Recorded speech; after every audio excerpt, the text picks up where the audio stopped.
အားလုံးပဲမင်္ဂလာပါ Tasty Vlog ကနေကြိုဆိုပါရစေဒီနေ့တော့အိမ်မှာဟင်းမချက်တော့အမေစီကနေပြီးတော့ဘဲဥခင်းလေးတွားယူလာပါတယ်ဘဲဥကိုမဆလာနဲ့တင်းတင်းလေးနဲ့ချက်ထားတာပေါ့နော်ဒါကတော့ငပိချက်လေးပါ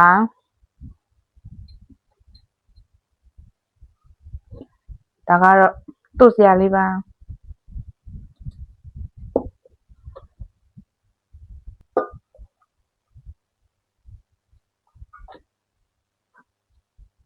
ခုကတော့သမင်းလေးလည်းခူးပြီးပြီဆိုတော့သမင်းစားပါတော့မယ်ဘဲဥမဆလာချက်လေးနဲ့ငပိချက်နဲ့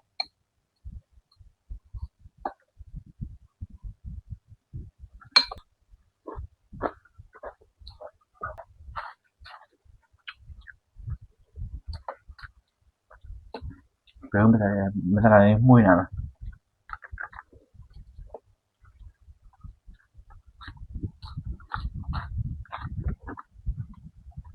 ငပိချက်တကပရင်ငရုတ်တီးဆက်ဆက်ကလေးအပြင်ကိုခရမ်းကျင်တီရောမကြီးသီးလေးပါထည့်ပြီးချက်ထားတော့ချင်းချင်းဆက်လေးနဲ့တအားစကောင်းလာတာဒီရပါလားတဟင်းငါးကြီးရဲ့ခါတော့တဲ့ရပါလေရတယ်အဲ့ဆိုတော့ခါလို့တော့အရင်ကောင်းတာရပါဘလို့ပြောမှမသိတော့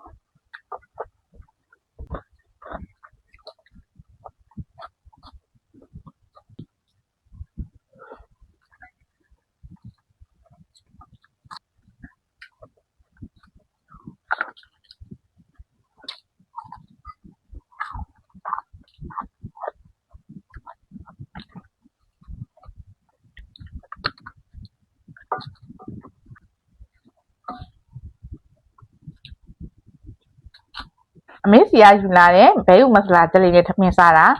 ထမင်းပကံတောင်ပြောင်းသွားပြီ